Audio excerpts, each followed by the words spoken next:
buenos días a todos, bienvenidos a Junta Médica. Bueno, hoy empezamos un poquito más tarde, pero porque hemos visto al presidente que estaba en una actividad oficial en Cajamarca, pero no se preocupen porque la salud siempre está presente aquí en TV Perú. Hoy vamos a hablar de lupus. Recuerden que hoy es el Día Mundial de Lupus, una enfermedad que muy pocos conocen, pero que no es rara, sino que es huérfana, ¿no? Y hoy vamos a averiguar más en qué consiste realmente esta enfermedad, porque una de las características principales, ¿no?, son las erupciones cutáneas que pueden aparecer en la piel, pero esto va mucho más allá porque puede comprometer diversos órganos tan importantes en nuestro cuerpo como los riñones, los pulmones, incluso hasta el corazón.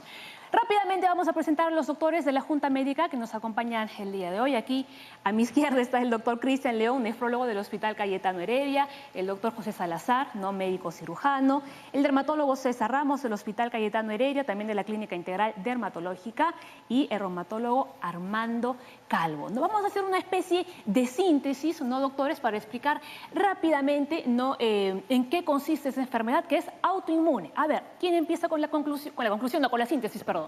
A ver. Como ya hemos mencionado, Ajá. una enfermedad autoinmune, tú misma señalaste, es una enfermedad entre el cuerpo se ataca, lo hemos visto ya en varios otros programas, otras enfermedades. Esta afectación no solamente va a llegar a un compromiso cutáneo, sino de otros órganos más, y esto va a dificultar el diagnóstico, tal como dijo el doctor. Entonces hay que valorar todos los síntomas que tiene el paciente para encasillarlo como lupus y tratarlo de esta manera. De forma rápida, doctor Calvo, ¿podemos repasar cuáles son los síntomas que podemos encontrar en lupus? Para empezar, tiene que ser en general, lo más frecuente, una mujer en edad joven, en edad fértil, de poder tener bebés. Eso es lo más frecuente. Y esta mujer va a tener síntomas que llamamos constitucionales. Va a tener fiebre, pérdida de peso, malestar, pero además va a tener síntomas localizados en algunos tejidos, en algunos aparatos, por su inflamación. Inflamación en la piel, las alas de mariposa, el rash malar. Muy bien. Inflamación en las mucosas, puede tener unas úlceras en la boca, en la nariz. Puede tener inflamación en el pulmón y le va a faltar el aire. En el corazón y va a tener insuficiencia cardíaca. Puede tener inflamación en los intestinos, inflamación en los riñones, que es tan importante, y Cristian después va a hablar al respecto. Así es, ¿no? Y lo que es cierto que esta enfermedad se ve más en mujeres que en los hombres, pero cuando aparece en los hombres es mucho más grave, mucho más complicada. Aquí con el doctor León, ¿no?, uno de los órganos que se ven comprometidos, ¿no?, con esta enfermedad son los riñones. Correcto. Vemos ahí, ¿no? El compromiso del riñón es una de las complicaciones más frecuentes y severas de lupus, ¿no? Muchas veces el lupus debuta por el daño renal. Exacto, y no solamente es una de las, es la complicación más severa y más frecuente del lupus eritematoso sistémico, y es una de las razones por la que hay una relación tan estrecha entre nosotros y los reumatólogos, porque definitivamente una mujer, como le comentaba hace un momento, una mujer o un paciente que tiene enfermedad renal, que puede ir evolucionando de forma lenta y paulatina, pero que tiene ciertas características, ciertas peculiaridades, como la pérdida de proteínas o sangre por la orina, nos debe hacer pensar a nosotros que puede haber una enfermedad secundaria sistémica de fondo, y dentro de las enfermedades que pueden manifestarse de esta forma está el lupus, ¿no? Ahora, hay que decir también, ampliando un poco lo que bien dijo el doctor Calvo, que es una enfermedad crónica, ¿sí? Y por lo tanto, al ser una enfermedad crónica no es curable, pero sí es controlable.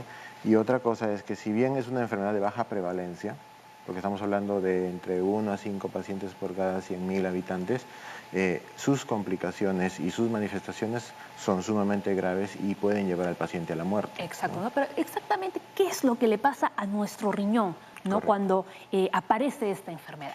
Lo que sucede es, como bien lo han mencionado, que al ser una enfermedad autoinmune, ¿no?, entiéndase por autoinmunidad que nuestras propias defensas reconocen nuestras células y nuestros órganos como extraños, y en ese contexto los empiezan a atacar, ¿no? Ese ataque en el riñón produce inflamación sobre todo en una zona muy específica del riñón, que son los glomérulos. Por eso es que la condición que deviene en lupus, que deviene en el riñón como compromiso renal por lupus, se le denomina glomerulonefritis, es decir, una inflamación renal que se traduce en dos cosas, o hasta en tres, diría yo: presencia de sangrado en la orina, y que no necesariamente tiene que ser sangrado visible, sino un sangrado microscópico, es decir, una persona va a un examen médico de rutina, le hacen un examen de orina y en el examen de orina resulta que tiene sangre, hematíes. Claro. Eso tiene que alertar a la persona de que puede haber una enfermedad secundaria de Pero, fondo, doctor, disculpe, pero la persona solo lo puede saber si se hace el análisis de orina, pero como se dice, visible, lo o sea, que no es. visiblemente puede Ajá. ver es lo que tú bien mencionaste, que es la orina espumosa. Espumosa. ¿No? Porque son tres cosas que dije que podían ocurrir en el riñón. Inflamación en términos de hematuria, inflamación en términos de pérdida de proteínas, proteinuria, y la caída de la función renal expresa de una elevación de un marcador serológico que es la creatinina plasmática, ¿no? No, entonces podemos hacer una pequeña síntesis, ¿no?, de los síntomas que usted está mencionando. Vamos a colocar la imagen en la pantalla, ¿no?, de los síntomas que vemos ahí en el daño renal, ¿no? A ver si lo vemos ahora. Bueno, mientras vamos siguiendo, ¿no? Ahí están, ¿no? La hinchazón repentina en las extremidades, sangre en la orina, presión arterial elevada, ¿no? Aumento en la micción también, y lo que decíamos, ¿no?, la apariencia espumosa también en la orina. Tenemos más datos. Ahora vamos a hablar de los medicamentos, ¿cierto? Bien, vamos ahí. Los medicamentos usados para tratar el lupus, ¿no?, pueden provocar síntomas de la enfermedad del riñón que se confunden con nefritis lúpica, ¿no? Y aquí sería bueno, ¿no?, decir en qué realmente consiste la nefritis lúpica, ¿no? Y un ejemplo claro, ¿no, doctor? Sería poniendo el ejemplo de esta cantante y actriz, ¿no?, que muchos conocen, Selena Gómez, ¿no? Ustedes recordarán esa fotografía, ¿no?, que se difundió a nivel mundial, ¿no?, en que la amiga le había donado un riñón porque la cantante tiene lupus. Correcto. El lupus, al ser una enfermedad autoinmune, exige como tratamiento medicamentos que supriman la función inmunitaria del cuerpo, ¿sí? Y hay medicamentos que pueden hacerlo de una forma muy agresiva, a tal punto que pueden comprometer toda la inmunidad de la persona y exponerlo a otra serie de circunstancias, como por ejemplo infecciones oportunistas. Pero desgraciadamente uno de los medicamentos que más se usan para el tratamiento de lupus es la ciclofosfamida, que es un medicamento alquilante que puede, dentro de sus complicaciones, ser nefrotóxico además, y también producir microhematuria, sangrado, que puede confundir, digamos, a la persona que lo está administrando. Claro, y esos efectos negativos, ¿al de cuánto tiempo ya se perciben? Desde el inicio. Desde el inicio de la medicación. No, obviamente no todos lo van a hacer, porque como bien dijo el doctor, cada paciente es un individual. mundo, ¿no? Pero sí hay que tener en cuenta esos efectos colaterales para no, digamos, dejarnos llevar por la falsa idea de que no estamos ayudando al paciente, sino que estamos produciendo, en todo caso, una situación que puede ser causada por el medicamento. Ahora, en relación al tratamiento de lupus como enfermedad, yo creo que el doctor Calvo nos podría decir algo más sobre el tema del tratamiento. Claro, ¿no? Para reforzar esa parte de la importancia del riñón, en nuestro hospital, en los niños, el 70% tiene un daño renal importante, y en los adultos el 50%. Entonces, lupus y riñón es un cuadro muy severo y muy frecuente en el paciente con lupus. Hay que estar preparado para manejarlo. Para manejarlo, uno siempre piensa, hay medicinas, pero la verdad, para la vida del paciente con lupus, lo más importante es la terapia no farmacológica, para empezar. Porque tiene que entender, uno, su enfermedad. ¿Para qué? Para saber lo que ha mencionado muy bien. Se controla, no se cura. Sus medicinas las va a tomar permanentemente. Y no se contagia, hay que aclararlo. Y no se contagia, ni es cáncer tampoco, a pesar de que muchas medicinas sirven para el cáncer. Lo segundo, que como sus defensas van a ser disminuidas para que no ataquen el cuerpo, también van a estar disminuidas para que lo defiendan de las infecciones. Y nosotros somos campeones en el Perú para comer un cevichito. Pero no van a poder comer ceviche, se van a tener que cuidar de alimentos que pudiesen estar contaminados, los alimentos crudos, las salsas. Tienen que cuidarse. Tienen que llevar una dieta específica. Tienen que cuidarse de la exposición a la luz solar. También. Porque la exposición a la luz solar no solamente puede hacer que un lupus debute, sino que cuando una persona tiene lupus, lo puede exacerbar. Y entonces el doctor Ramos ya nos va a explicar cómo nos vamos a hacer la fotoprotección. Porque estos pacientes tienen que hacer eso. Tienen que estar con sus vacunas al día. Tiene que, si hace fiebre, ir al médico rápido. Esas serían las cosas que debe de saber, porque el paciente tiene que tener una actitud de autocuidado, el paciente ser su primer médico. Después el médico va a escoger las medicinas, y una medicina que se escoge de primera línea es la prednisona, porque la prednisona, que son los corticoides, que al paciente no le gusta tomar porque se hincha, Así es. la tienen que tomar, La tienen que tomar porque es lo que más rápido funciona. Entonces, de inicio se da cortisona. De inicio, pero... Desde inicio. Pero siempre va a estar presente... No, porque va a ingresar de inmediato también los otros tratamientos como la ciclofosfamida, los inmunosupresores, hoy día el micofenolato, que es el que más se está utilizando, que van a permitir que uno no use cortisona y uno va a tener que tener al paciente con sus defensas, digamos, como si fuera un caballo desbocado las defensas, vamos a ponerle riendas y vamos a frenarlo. Y ese freno, que es un freno inmunológico químico con las medicinas, tiene que durar al menos 2 años de manera continua. Entonces eso es lo que tienen que saber. No pueden abandonar el tratamiento porque cuando abandonan el tratamiento recaen. Claro, y después de los 2 años que han seguido con el tratamiento al pie de la letra, ¿no? Poquito a poquito se les quita y algunos pacientes ya no necesitan tratamiento o necesitan dosis muy bajitas para mantenerse con la enfermedad controlada. Muy bien. Y algo que decía el doctor que es muy cierto, por ejemplo, si tú tienes, no, como decía el doctor, perdón, la afectación renal es muy importante, también lo vemos en otras enfermedades, por ejemplo la diabetes, la hipertensión, al final te van a llevar un daño renal. El riñón viene a ser quien filtra toda tu sangre, por decirlo de una manera fácil. Entonces, al tener un daño aquí, ¿qué va a llevar al paciente? Que termine tal vez en hemodiálisis, que estar yendo 4 horas de manera interdiaria y eso afecta toda tu vida, o hasta que haya un trasplante. Hay Exacto. un detalle importante que vale la pena mencionar en antes un minuto, así. que es que para determinar la magnitud del daño renal, muchos pacientes lúpicos seguramente van a escuchar la recomendación de hacerse una biopsia del riñón. Y es que para nosotros la biopsia del riñón en pacientes con lupus, con nefritis lúpica, nos da información valiosísima. Y no deben temerla porque es un procedimiento que, bien realizado y en condiciones de seguridad, nos va a decir qué tan grave es el daño del lupus sobre el riñón, qué debemos hacer en lo que respecta al tratamiento y qué le espera, en lo que bien dice el doctor, la probabilidad de que evolucione a insuficiencia renal terminal con necesidad de diálisis. Así es, ¿no? Y ahora sí yo quiero que ustedes vean, ¿no?, el testimonio que nos ha brindado muy amablemente la señora Isabel Guevara. En este momento ya me han retirado la prednisona porque el lupus está en periodo de remisión, porque esta enfermedad es así, tiene periodos de actividad y luego de remisión.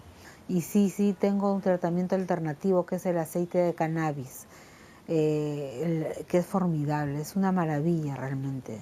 Yo tuve una crisis, también tengo fibromialgia, tuve una crisis hace unos 3, 4 meses, pero estaba tan adolorida que no podía ni tocarme la piel. Pero empecé con el aceite de cannabis y fue una maravilla, como si hubieran pasado una varita mágica, se fueron los dolores, se fue el cansancio, realmente extraordinario. Ya, la asociación surge justamente a raíz de mi desconocimiento del lupus y en razón de pensar en las otras personas, cómo tomarían el diagnóstico de esta enfermedad cuando se los confirmaran, ¿no? Entonces la asociación tiene por propósito barrer esos mitos, ¿no? Dar el conocimiento a la gente, tanto a los enfermos como a los parientes, amigos, ¿no? Porque cuando hacemos las charlas acá invitamos a los pacientes y a sus familiares, que el entorno es importantísimo, ¿no? Quería también invitar a los pacientes que tienen lupus que nos busquen en el Facebook, que estamos como Asociación Peruana de Lupus. Todos los días publicamos información relacionada a esta enfermedad. Muy bien, agradecemos a la señora Isabel Guevara, ¿no? Y también agradecemos mucho la labor que ella está realizando, ¿no?, con esta asociación. Ella comentó algo, ¿no?, que a los doctores se hicieron una mueca, ¿no?, media rara. Es que ella utiliza el aceite de cannabis. ¿Ustedes qué opinan acerca de ese tratamiento, ¿no?, para tratar de paliar, ¿no?, el lupus? Ella también comentaba, atención, que sufría de fibromialgia. A ver. Ahí yo creo que más efecto va a tener en la fibromialgia. O sea, se ha demostrado que tiene propiedades. También va a tener cierto efecto porque se ha demostrado que hay efecto en lo que es la inflamación. Es un fuerte antiinflamatorio. Se ha visto también que se involucra en otro tipo de enfermedades, por ejemplo la epilepsia, en el glaucoma porque reduce la presión ocular. en pacientes con SIDA porque estimulas el apetito, en depresión, pero en lupus no hay tanto estudio, o al menos es mi idea. A ver, más reacciones. Doctor León, doctor Calvo. Bueno, yo creo que este testimonio tienen que tomarlo con bastante precaución las personas que han escuchado el testimonio, especialmente nuestros queridos pacientes con lupus. El cannabis no sirve para el lupus, absolutamente. El cannabis es controversial para fibromialgia. Nosotros ya tenemos una ley que permite utilizar el aceite de cannabis o que va a permitir utilizar, pero tiene que ser en aquellas situaciones donde está indicado. Si uno se fija, por ejemplo, Canadá tiene una guía para poder utilizar aceite de cannabis y no es para todas las enfermedades. Ya habíamos tocado que la fibromialgia es una situación en la cual el paciente tiene una desadaptación al estrés. Y esa desadaptación al estrés yo también puedo vencerla con un efecto placebo, es decir, le doy algo que aumenta la seguridad del paciente y entonces va a mejorar. Entonces, no extrañaría, en fibromialgia aún el aceite de cannabis tampoco está sustentado su uso con guías clínicas. Los médicos somos muy cuidadosos porque les voy a contar una anécdota que sucedió en el lupus. Resulta que en Estados Unidos se popularizó las pastillas de alfalfa y comer brotes de alfalfa porque la alfalfa ayudaba a los pacientes que tenían artritis. Ustedes saben, los pacientes que tienen lupus tienen artritis, les duele, y entonces empezaron a consumir esto. Resulta que hubo una epidemia de actividad en los pacientes de lupus. Los médicos no sabían qué pasa, que todos se han puesto activos, todos lo que se dice, han tenido un flare, o sea, apareció la fiebre, apareció el rash, apareció la artritis, pero ¿qué sucede? Hasta que se dieron cuenta que era eso, porque tiene L-canavanina, y la L-canavanina estimula el rebrote del lupus. Igual también si comemos apio, por si acaso. Entonces, no debe de consumirse alegremente medicación en el lupus, sino medicación probada. Eso es lo que se aprendió en esa epidemia que hubo en Estados Unidos. Claro, los peruanos somos campeones mundiales en buscar tratamientos alternativos, ¿no? Y no de repente el tratamiento que realmente corresponde para una enfermedad que tiene una fisiopatología que exige un tratamiento específico para controlar la enfermedad. Entonces creo que hay que ser muy cuidadosos también en lo que decimos y en lo que presentamos para poder darle a la gente realmente la información correspondiente a su enfermedad, ¿no? Así es. Bueno, eran las opiniones de nuestros especialistas. Hacemos una pausa, señores, pero antes yo quería despedir al doctor Calvo porque usted se tiene que ir así, como un rayo, pero sí te quiere cumplir una actividad muy importante. Bueno, un mensajito chiquito. Sí. Hoy es el Día Mundial del Lupus, ¿pero por qué?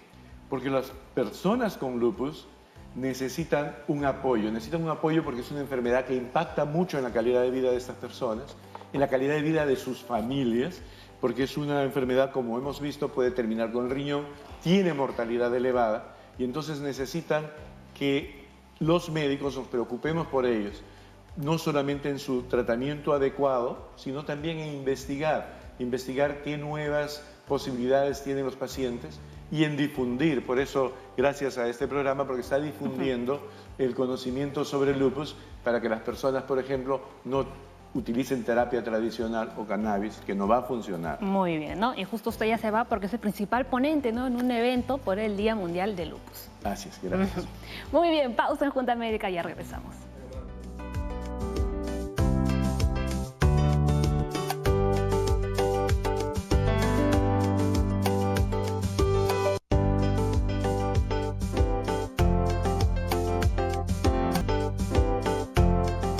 Estamos de regreso y recuerde que somos la señal que llega y une a todo el país, a todo el Perú. Bien, estamos con el dermatólogo César Ramos, ¿no?, porque una de las características que veíamos, ¿no?, en los síntomas de lupus son esas manchas o esas erupciones cutáneas que aparecen en la piel. ¿Por qué se le dice lupus? A ver, doctora, la enfermedad. Sí, Paola, porque antiguamente las lesiones que eran provocadas por mordeduras en la zona facial dejaban cicatrices, y esa es la similitud en esta enfermedad. Muchas veces estas enfermedades van a dejar lesiones cicatrizales faciales, y eso se conoce ahora como lupus discoide crónico, que es una de las formas clínicas cutáneas, ¿no? Y de ahí viene el nombre lupus, ¿no? Lobo, mordedura de lobo, cicatriz secular facial, porque es la zona donde habitualmente aparece cara, cuero cabelludo. zonas donde la radiación ultravioleta van a estar incidiendo, ¿no? Claro, ¿no? Y ahora, ¿cómo podemos diferenciar cuando estas, digamos, apariciones cutáneas, ¿no? No son producto quizás de una alergia o de que alguien se ha quemado por estar expuesto al sol, sino que es lupus lo que tenemos? Correcto. Como se hablaba sobre el grupo etario, lo importante es con quién me enfrento. Mujer joven que tiene historia, que cuando se expone al sol tiene cambios en la piel, se quema, le arde, y que eso no ocurre solamente el día que se expuso. Promedio dura una semana. Eso sumado a malestar y fatiga. Eso se llama fotosensibilidad. Eso es un marcador de una enfermedad del tejido conectivo. No solamente el lupus, porque lo puede tener otras. Entonces ahí es donde yo sospecho. Busco otras lesiones acompañantes, por ejemplo. Busco lesiones cicatrizales por la topografía, como le decía, en zonas donde se expone mucho, que es cara y cuero cabelludo, por ejemplo. Y manos también, ¿no? Como vemos en la imagen. Y en dorso de mano. Entonces van a ser esas lesiones como esta, por ejemplo, en donde lo que predomina son lesiones en zona facial. Una de las cosas que van a notar es que se respeta este surco. En las zonas fotosensibles, ese surco se respeta. Cuando me preguntaba sobre rosácea, rosácea lo compromete. Entonces es una forma clínica de diferenciarlo. Rosácea también se acompaña de otros cambios, por ejemplo, toma licor, se exacerba. Está enojado, se exacerba. Lupus no tiene nada que ver con eso. Lupus está siempre presente y se va a desencadenar también en relación a la radiación ultravioleta. Algo que le va a interesar a Cristian es que mientras más daño solar, se describe más nefritis lúpica o debut. Sí. Entonces, mientras más daño solar tengo, más posibilidad de tener nefritis lúpica o trombocitopenia. Y fatiga y malestar. Y de ahí viene pues la educación de la fotoprotección. Claro, ¿no? Luego vamos a ver, ¿no?, el tema de la fotoprotección, pero las personas que ya tienen esas erupciones en la piel, ¿cuál es el tratamiento que deben de llevar? Correcto. Los medicamentos de primera línea es primero fotoprotección, luego los antimaláricos como hidroxicloroquina, y luego de los cremas tenemos los corticoides tópicos y tacrolimus, por ejemplo, que van a ser usados como medicamentos de primera línea. Eso sumado a la enfermedad de fondo, es decir, si yo controlo la enfermedad de fondo, controlo también la piel. Así es. No. Ahora, sabemos, ¿no?, que aquí en nuestro país, ¿no?, el sol es, pero demasiado fuerte, muy, muy fuerte, sobre todo en verano. ¿Qué deben hacer las personas con lupus, por ejemplo, ¿no?, en esta temporada del año o en esa temporada del año, ¿no?, que tienen que salir a la calle, ¿no? ¿Qué deben de ponerse encima? Usted hablaba, ¿no?, de la protección solar. Correcto. ¿Todas las protecciones solares, todos los bloqueadores son aptos para las personas con lupus? Correcto. Ahí es importante el término de fotoeducación. La fotoeducación va a ser utilizar medios físicos como sombrero, ropa especial, ropa a base muchas veces de telas de licra oscuras, aunque ya hay ropa con factor de protección ultravioleta, pero no es accesible ahora. Ropas de manga larga, lentes, y eso sumado a un protector químico, que usualmente también hay que saberlo usar. Se usa dependiendo de la estación, cada 2 o 3 horas, o dependiendo de la actividad. Si su actividad es de campo, tendrá que ser cada 2 o 3 horas. Y como estas señales a nivel nacional, sierra, costa y selva van a tener sol durante todo el año, pero eso no implica que yo debo bajar la guardia en la fotoprotección. La fotoprotección es verano, invierno, y en todas las estaciones y en todo momento. El bloqueador, por ejemplo, ¿lo indica usted cuál es el bloqueador específico que deben utilizar o pueden acudir a la farmacia y pedir al que a ellos mejor se les acomoda? Lo que indicamos son los que medicados de 50 más, que indiquen 50 más, dependiendo del tipo de piel o dependiendo de la extensión. Si yo quiero cara, por ejemplo, y su piel es seca, crema. Si yo quiero cuerpo, un spray. Entonces, pero lo importante es también la frecuencia, pero enfocados también en la fotoprotección física, sombrero, ropa especial, cubrirse, evitar el sol entre las 10 y 4 de la tarde. Perfecto. Doctores, tenemos consultas en las redes, ¿no? Giovanna Yactayo dice, buenas, mi hermana tiene lupus, pero la veo como si no tuviera esta enfermedad. ¿Tendrá que sacarse otros análisis? El lupus tiene esa particularidad, la enfermedad favorita de Dr. House, es que puedes presentar momentos o periodos de ventana en que no presentas ningún síntoma, estás totalmente asintomático, de remisión, y luego puede volver a continuar. Como bien dijo el doctor, las características son dermatológicas, se pueden confundir con otro y por eso es importante ver si hay otra afectación articular, nivel de corazón, pulmones, ahí ya enfocas como el lupus. Pero es completamente normal que a veces haya temporadas largas de remisión y que luego tengan un pico. Claro. La recomendación entonces... Hay que tener también cuidado porque, como mencionamos, como bien dice el doctor, no pueden haber síntomas floridos como los que han descrito al inicio, Eso no excluye que estos pacientes durante sus consultas de seguimiento, de control, se hagan exámenes que puedan, por ejemplo, identificar tempranamente las complicaciones. Es decir, es un lúpico que puede no tener síntomas floridos, pero sí puede tener alteraciones en las evaluaciones paraclínicas. Es decir, le puede haber bajado la hemoglobina, los leucocitos pueden haber decaído, los linfocitos pueden haber decaído, o puede aparecer lo que comenté hace un momento, ¿no? Sangre microscópica en la orina o proteínas en la orina. Entonces, eso debe alertar a que la enfermedad está empezando a activarse o ya está activa y necesitamos tomar acciones de inmediato, ¿no? Entonces, por eso es importante de que se hagan los controles, ¿no? Cada cierto tiempo, a rajatabla. Nunca olvidarse de los controles. Y ahora, por la prescripción, puede haber por el frío cambios cutáneos, por ejemplo, como el Raynaud, que es un cambio en la coloración azulada de la mano, o perniosis, que son puntos violáceos dolorosos, también dependiendo de la estación. Entonces, si tiene esos cambios, yo debo sospechar en alguna enfermedad, no necesariamente el lupus, pero sí en el contexto de una enfermedad autoinmune. Muy bien. A ver, vamos a leer qué es lo que dice Anita. Anita Arce dice, por favor, recalquen que la educación en salud de un paciente inmunosuprimido es primordial. Tengo un amigo fallecido por este pequeño descuido debido a que estaba en tratamiento severo por lupus y fue infectado por Cryptococcus neoformans debido a la presencia de palomas en casa abandonada, ¿no? Que era al costado de su vivienda habitación. Genial, ¿no? Es creo una observación muy interesante y muy importante a tomar en cuenta porque, como también lo comentamos, la inmunosupresión a la que están sometidos estos pacientes los vuelve totalmente susceptibles a cualquier tipo de infección. Entonces, nosotros, por ejemplo, cuando vamos a implementar el régimen terapéutico en el lupus, somos muy cuidadosos en desfocalizar al paciente, es decir, asegurarnos que no tengan ninguna infección oculta, que va desde, ojo, cuestiones tan básicas como la parte dental. O sea, si tienen una caries por ahí o tienen algún foco infeccioso dental, se tiene que curar. Claro, algo pequeño para nosotros es mucho más complejo para ellos. Desde una caries se puede generar una sepsis grave, por ejemplo, ¿no? Que no debe tener ni siquiera la probabilidad de que tenga parásitos, no tiene que tener tuberculosis latente o tuberculosis en situaciones que puedan exacerbarse por inmunosupresión, no deben tener mascotas, ¿no? Evidentemente, decimos, bueno, con mucha pena vas a tener que donar a tu perrito, darlo en adopción o a tu gatito.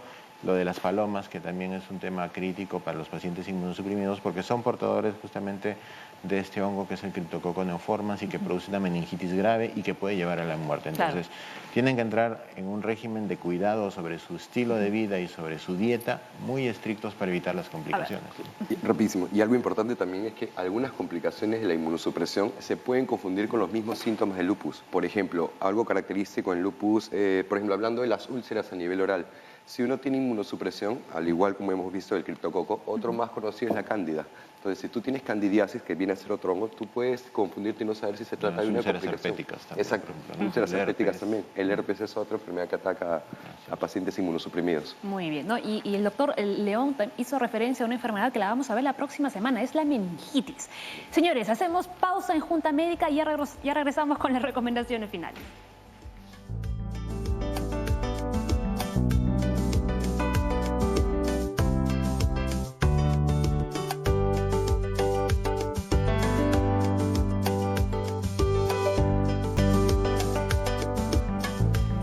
En Junta Médica estamos hablando de lupus, ¿no? Y antes con el doctor César Ramos estábamos comentando que hay que tener mucho cuidado con la exposición solar, hay que utilizar bloqueador.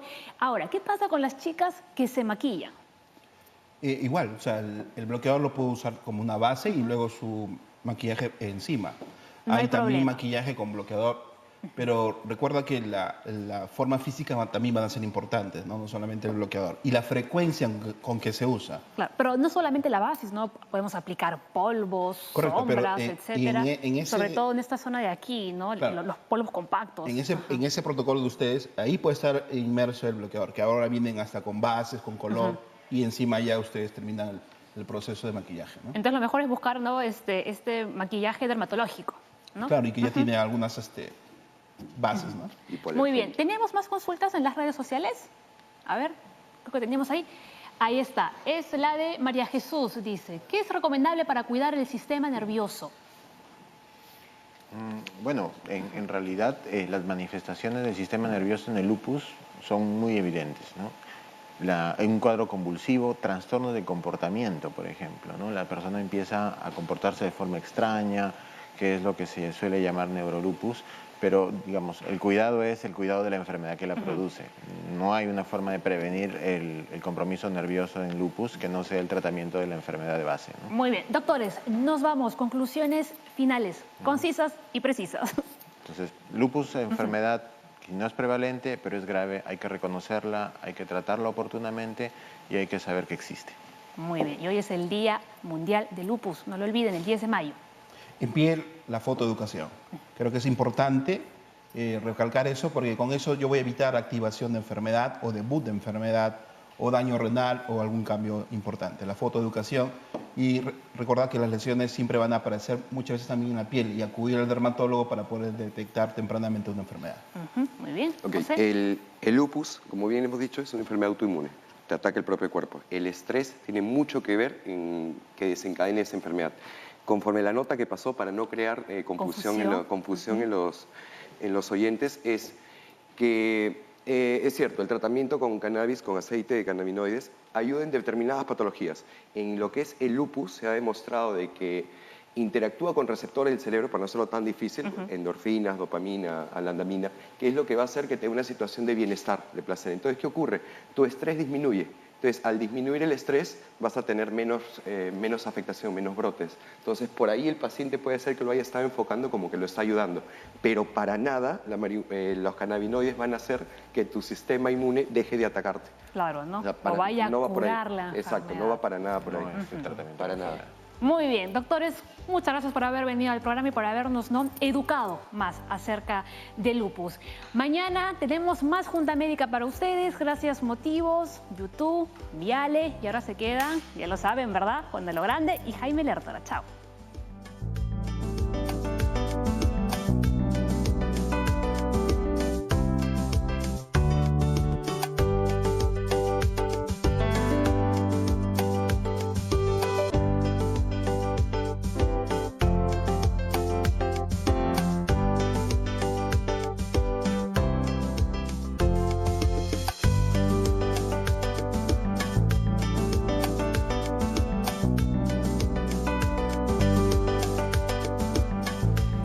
En Junta Médica estamos hablando de lupus, ¿no? Y antes con el doctor César Ramos estábamos comentando que hay que tener mucho cuidado con la exposición solar, que utilizar bloqueador.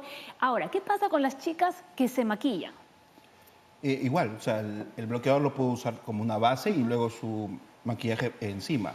No hay también problema. maquillaje con bloqueador, pero recuerda que la forma física también van a ser importantes, ¿no? No solamente el bloqueador. Y la frecuencia con que se usa. Claro, pero no solamente la base, ¿no? Podemos aplicar polvos, Correcto, pero, sombras, etcétera. en ese- Sobre todo en esta zona de aquí, ¿no? Claro. Los polvos compactos. En ese protocolo de ustedes, ahí puede estar inmerso el bloqueador, que ahora vienen hasta con bases, con color, y encima ya ustedes terminan el proceso de maquillaje, ¿no? Entonces lo mejor es buscar, ¿no? este maquillaje dermatológico, ¿no? Claro, y que ya tiene algunas bases, ¿no? Muy bien. ¿Tenemos más consultas en las redes sociales? A ver, creo que teníamos ahí. Ahí está. Es la de María Jesús, dice. ¿Qué es recomendable para cuidar el sistema nervioso? Bueno, en realidad las manifestaciones del sistema nervioso en el lupus son muy evidentes, ¿no? Hay un cuadro convulsivo, trastornos de comportamiento, por ejemplo, ¿no? La persona empieza a comportarse de forma extraña, que es lo que se suele llamar neurolupus, pero digamos, el cuidado es el cuidado de la enfermedad que la produce. No hay una forma de prevenir el compromiso nervioso en lupus que no sea el tratamiento de la enfermedad de base, ¿no? Muy bien. Doctores, nos vamos. Conclusiones finales, concisas y precisas. Entonces, lupus, enfermedad que no es prevalente, pero es grave, hay que reconocerla, hay que tratarla oportunamente y hay que saber que existe. Muy bien. Y hoy es el Día Mundial de Lupus. No lo olviden, el 10 de mayo. En pie la fotoeducación. Creo que es importante recalcar eso porque con eso yo voy a evitar activación de enfermedad o debut de enfermedad o daño renal o algún cambio importante. La fotoeducación y recordar que las lesiones siempre van a aparecer muchas veces también en la piel y acudir al dermatólogo para poder detectar tempranamente una enfermedad. Muy bien. Okay. José. El lupus, como bien hemos dicho, es una enfermedad autoinmune. Te ataca el propio cuerpo. El estrés tiene mucho que ver en que desencadene esa enfermedad.